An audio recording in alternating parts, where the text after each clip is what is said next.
Most of you know that for almost 50 years, Hazel and I were in the construction business.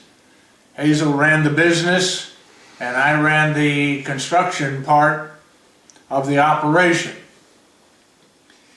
We found over the years a complaint that is very common to almost everybody in the construction business now. It is very difficult to find dedicated workers. Those people who will come and work hard, do a good job on a consistent basis. I don't think that's unique to the construction business, but it especially manifests itself in the construction business because there's such an uneven rate of employment in the construction business. When you have work, you hire people, and when you don't have work, you can't keep those people. Recently, it's a year and a half ago now, I suppose, I was involved in helping Bryant have a new roof put on his house. And so in doing that, I went to Atlanta and I solicited bids from 3 different contractors. Each contractor I asked is this question: who will be actually performing the work? And 2 of them told me Mexicans, and the 3rd one told me that the people would be from Guatemala. And I questioned, why not American workers? And all 3 of them said, you can't get Americans to do this kind of work anymore.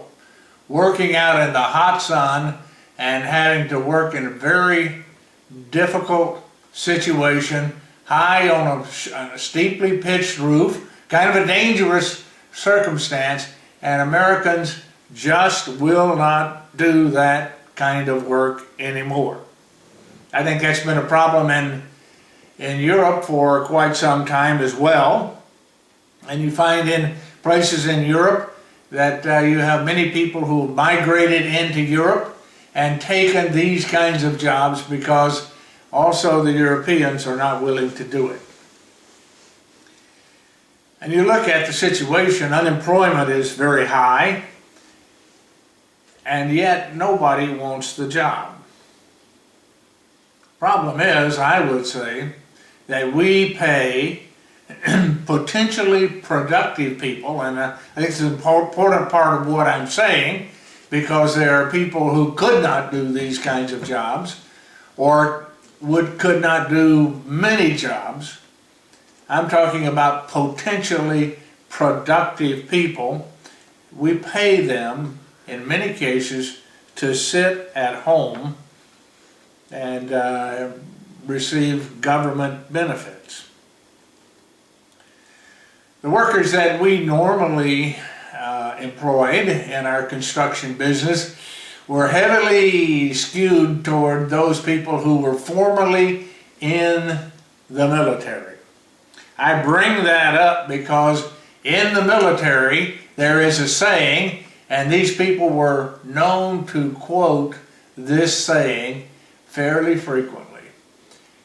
Marching, and of course that's one of the things you did in the military, marching pays the same as fighting. Of course, in the military, the ultimate challenge is if you have to go and fight. And so that was a statement. Marching pays the same as fighting. That's the title of this sermonette. Marching and fighting. And it didn't just refer only to those things literally, but to jobs that were easy as opposed to jobs that were hard.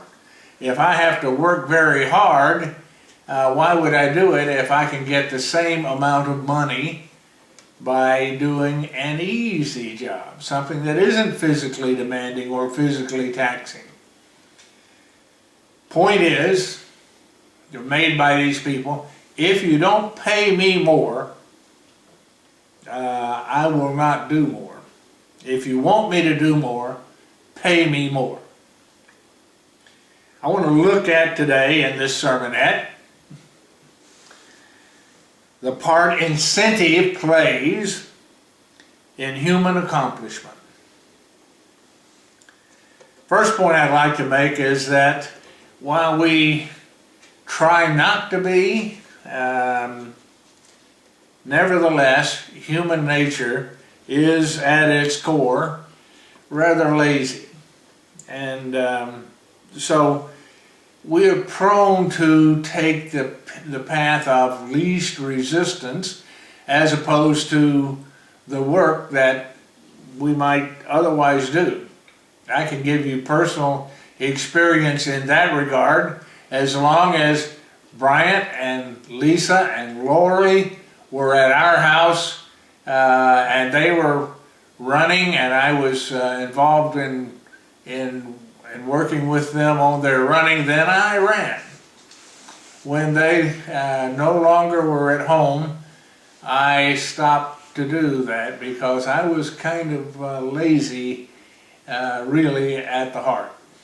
And so that was what I found about myself, at least something I can quote about myself. Now, let me just make a disclaimer here, because I want you to understand sermonettes in general are for the purpose of introducing the service. They're limited in duration. They have the purpose of warming up the audience and getting the audience to think about spiritual matters as opposed to just physical matters. So the purpose of this sermonette and the purpose of no sermonette should ever be to be corrective. So I'm not trying to correct anyone about being lazy or any such thing with this sermonette. Rather, I'm trying to point out the value and the importance of incentive in human accomplishment. It was necessary for the Apostle Paul to establish and to sustain a rule that he had put in place with the church in Thessalonica. We find that one verse of Scripture in 2 Thessalonians chapter 3 and verse 10. Paul says, "When we were with you, this we commanded you, that if any would not work, neither should he eat." Now that's a pretty emphatic way of saying we have an incentive for you. It's pretty negative incentive, but it is an incentive in one way. Here's the point Paul is making. God has put us in a situation where we should work. And in doing that work, we are building character, habits, and character. And I acknowledge that not everyone can work.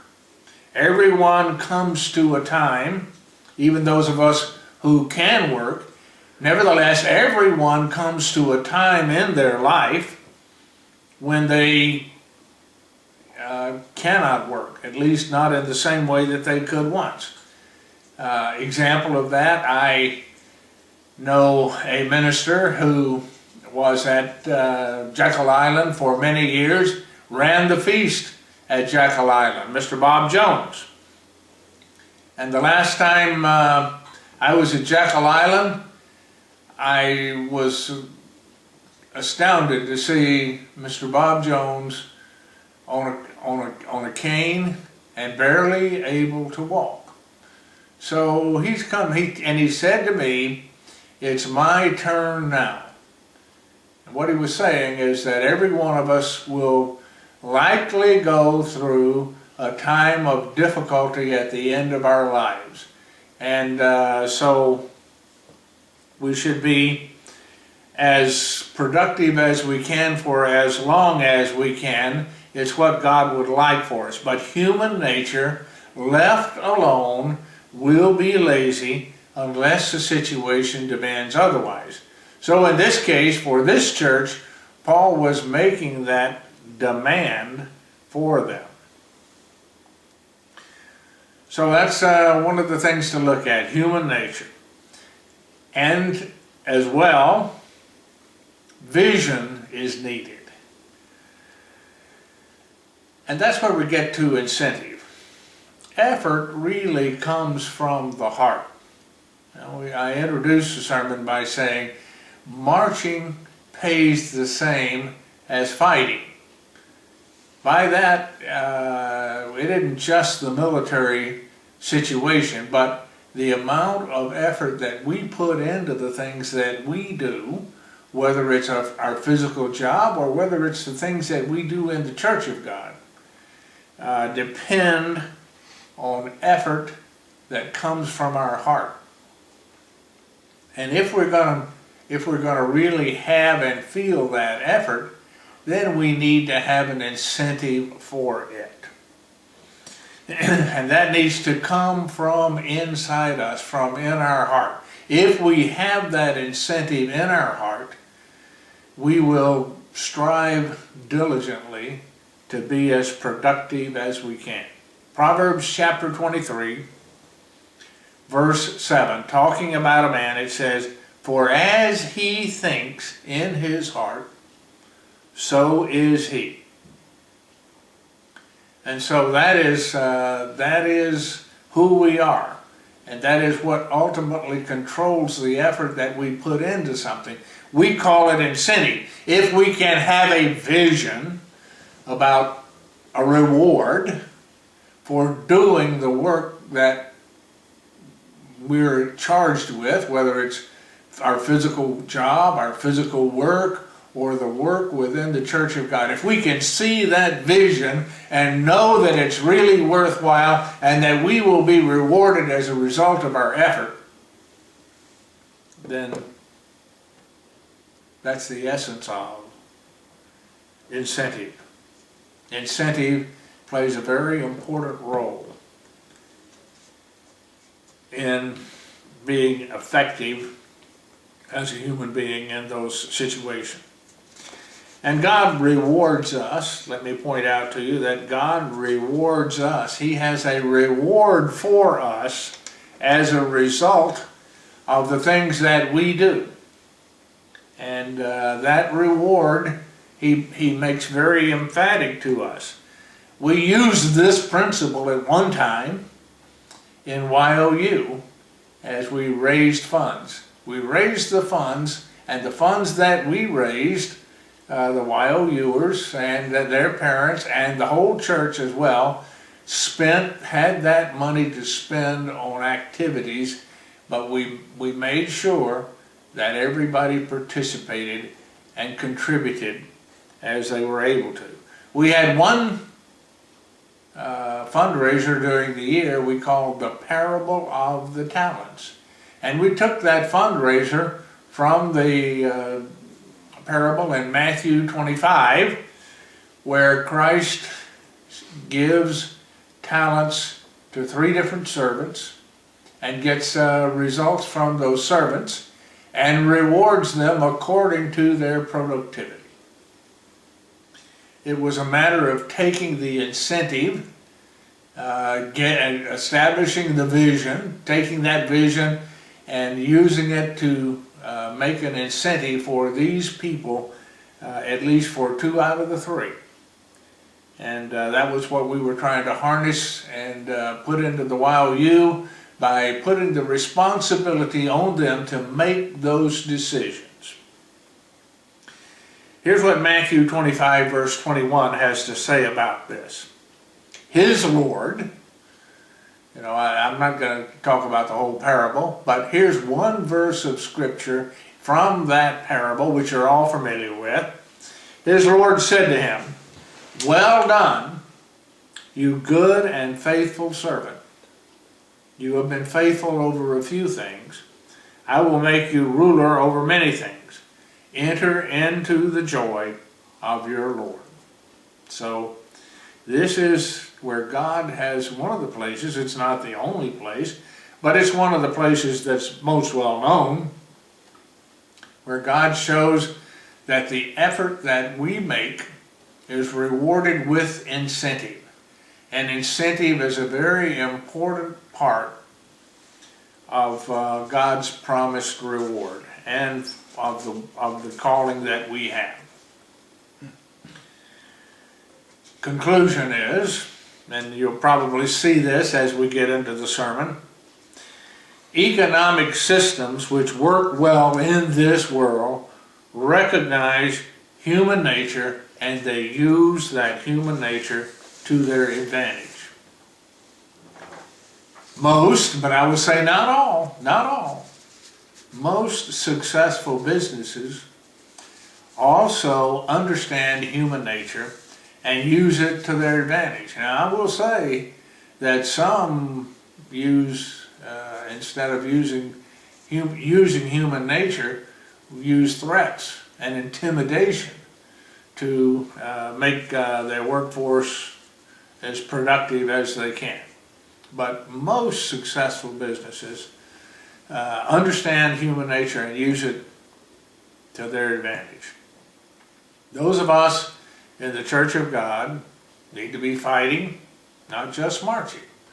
And I don't say that you are not, I say that you are. And therefore, I'm not trying to make this a corrective sermonette at all, as I said, because first of all, you should always realize that sermonettes are not corrective. Among human beings, incentive, though, is paramount importance in gaining accomplishment.